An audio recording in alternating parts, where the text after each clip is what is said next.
Hi guys, we are back in Infinity House, previously known as Kisley Chambers. We're about 2 weeks off the snagging point. It may not look it in this part of the building, but we're down in the basement or the lower ground floor. You can see the light coming in from there, so we're just below street level. This is going to be the communal area for the whole building. Very different to when we very first did this. You couldn't see anything because it was very dark. But what is effectively going to happen, all social area, we have a big TV on that wall, sofas, chairs, beanbags around here, and then along here we've put in what is actually a kitchen worktop, but it's effectively a desk with plugs and Cat 5 cables all the way around, which would be great for students working, or if at some point we have computer stations down here, they can have very quick internet, play games, things like that. It's perfectly set up for that. And all of these Cat 5 cables, they run all the way down here into this box down the end. It's not quite finished, we haven't got all the equipment in there, but it's going to be basically where all the internet throughout the whole building comes into this, into switch boxes. And along with the CCTV. So this was working, we've been doing a bit of electrical work, so it's been unplugged, but we've got some cameras around the outside of the building, just on the possible places people can come into the front door, and then by the bin store. So that is also plugged into the Wi-Fi. We can then pick that up on our phones and rewind by, I think up to 30 days if we need to. Keeps the building secure, keeps people feeling like they're secure in the building as well. And then next to this, you can't see it, but there's where the gas meter comes in. It's going to be locked off to the students, but so yeah, it looks very different to when we first started. When I first came down here, I think there was loads of asbestos. It was all boarded off certain bits of the room so you couldn't get into, and yeah, it just looks, when it's going to be painted, it will look even better. We've got recessed lights in all the ceilings as well, which will just, it's going to look absolutely amazing. So if we come through here into what is going to be the bin store, what is the bin store, I guess? All the students will have access to this. There are going to be lots of these bins here, which once a week our cleaner will take the bins out that little door there, ready for being collected by the bin men and women, bin people. One of the issues we've actually had that we've only just realised, or only just spotted, or only just become an issue over the past week, because we've had a heavy rainfall. The building next door has got a very old cast iron drain pipe that's broken and blocked, and as a result of that, the water's kind of sitting in a blocked drain just the other side of that wall, pooling, and then it's actually coming into the building. So you might not be able to see it, but dropping the wood. But down here, you can see where the damps come in. So we've already fixed the issue. It's just a matter of waiting for this to dry properly and just testing to make sure there's no more water coming through. These are some of the challenges we have to deal with as we go through our build. Nothing ever goes to plan. So if we head upstairs now, all the carpet's now gone in. We've got these noses on the edge of the stairs that firstly keeps the carpet down. Secondly, it's got this grippy stuff on there to make it more secure so people don't people don't trip when they're going down. I won't go into these rooms yet because they're not quite finished, so if we just head up to some of the more finished rooms.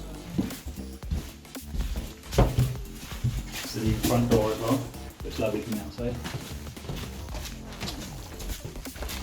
This is some of the carpet that's going to be cut and fitted in the rooms that haven't quite been finished yet.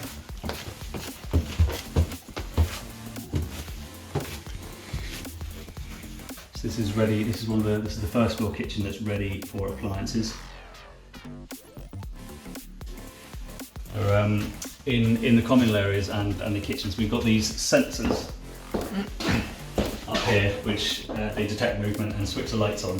So it means if students forget to switch the lights off, they go off automatically and save energy, save the planet.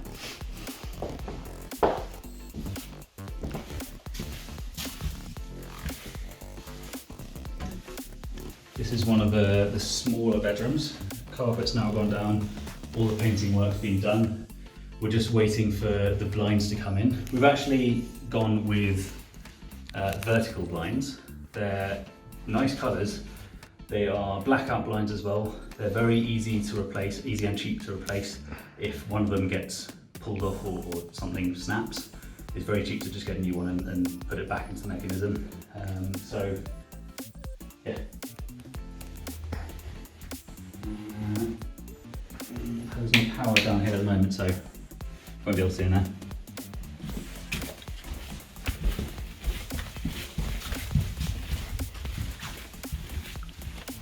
And this is one of the bigger rooms. The one upstairs is even nicer than this.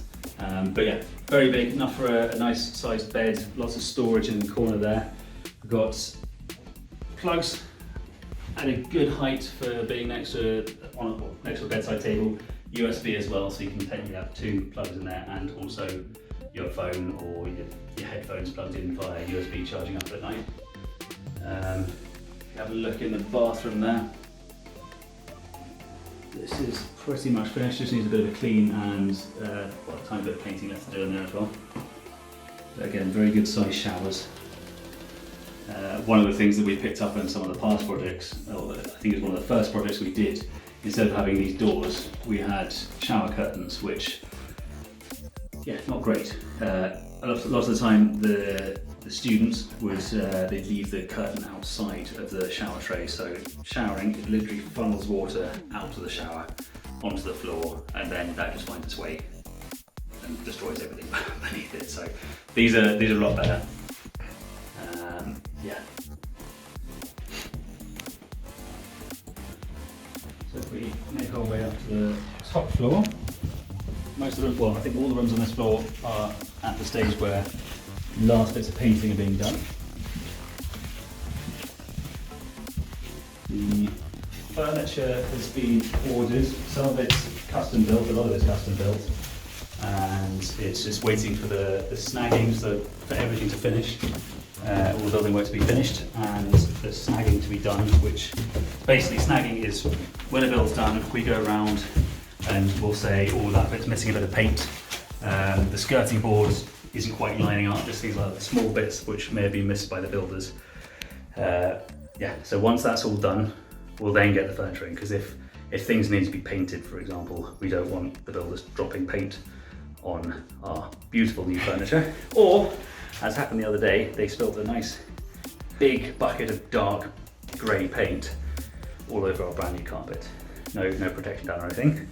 We've looked at it, they got all the wet vacuum cleaners to try and clean it up.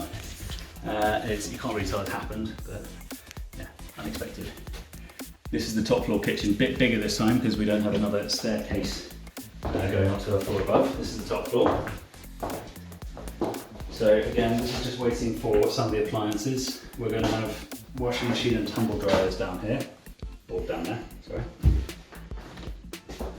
We've got microwave going into this recess here. And so the oven's already gone in. Fridges, or fridge freezers going in this bit here as well.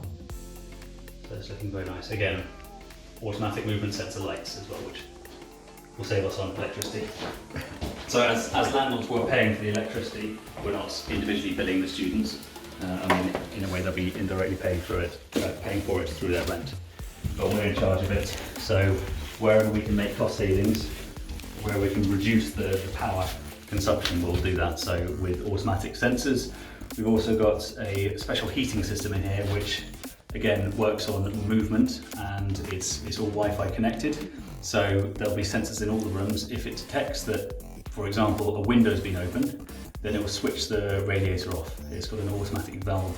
It just cuts the hot water from going into there because it can tell that someone's opened the window, which immediately saves us some energy.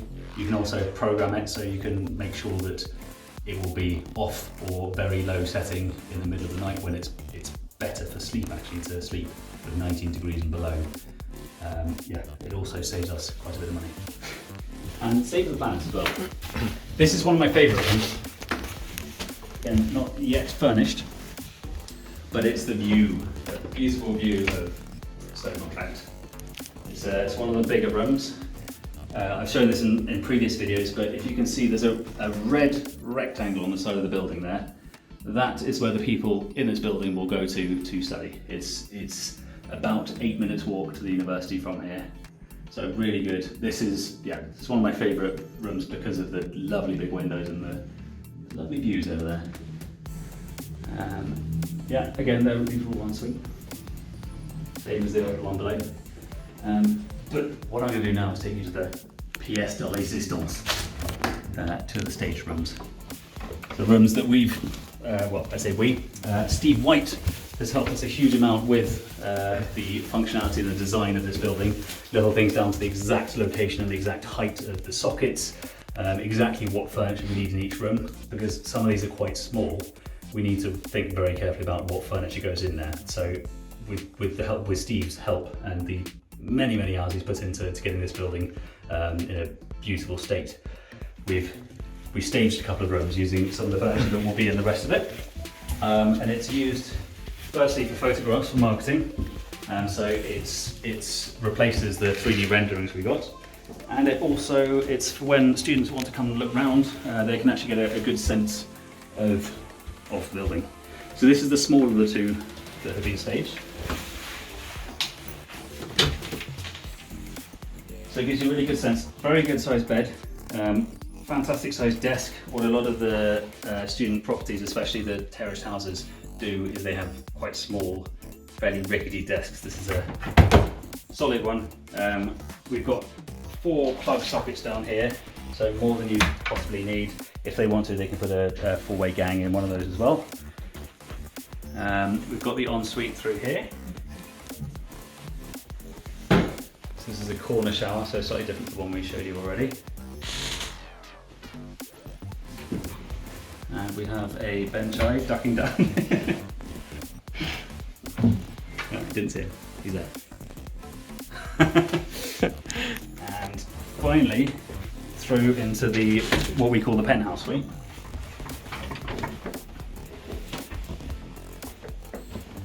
This is probably going to be one of the last ones to go, only because it looks so beautiful and we want to hold it off so that it helps to sell the building. So this is one of the ones we're looking at. We're applying for dual occupancy in here so that we can, as per the HMO license and also planning, have 2 people living in this, because it's plenty big enough to have 2 people. Nice big bed. Again, same desk before. Some of this has been custom built as well. So we have a wardrobe behind you guys, bedside table down there. The reason it's down there is because the furniture we've ordered for this room, it hasn't yet come. This is kind of temporary stuff that's actually going to end up in one of the other rooms. So as you can see, there's not a huge gap between here, but we'll have a bedside table that will fit in there. Again, with the plugs down there. And a lovely big ensuite, way bigger than a lot of the student accommodation that we're competing with. Way bigger than what I got in my student days, which was a shared bathroom with about 8 other people. Yeah. So it's if I was back at university again, I'd absolutely love to stay here. So that is the update on this. As I say, we're about 2 weeks away from snagging. It's been on the market, so if you want to have a look at some of the photographs, if you search on Google for Infinity House Stoke, you'll find the Facebook page that we set up for it. You'll also find the listing on the local agent's website. And yeah, it's a landmark here. You'll be able to find it if you search for it on Google Maps. It comes up. It's very easy to find. We're just waiting for a plaque on the front of the building to make it abundantly clear this is an Infinity House. But yeah, that's it. Hope you enjoyed the video. Hope you got something from this. If you'd like to get in touch with any of us and learn more about this, if you want to have a tour around or have any questions about what is the process of actually finding this building, converting it, do look us up. If you search for Propertunities on Google, we're on Facebook, Instagram, YouTube, what else? LinkedIn, and then you've got each individual one within Propertunities. So myself, Miles Bulloch. If you search for me on any social media, you'll find loads about me. So thank you for your time, and I'll see you in the next installment.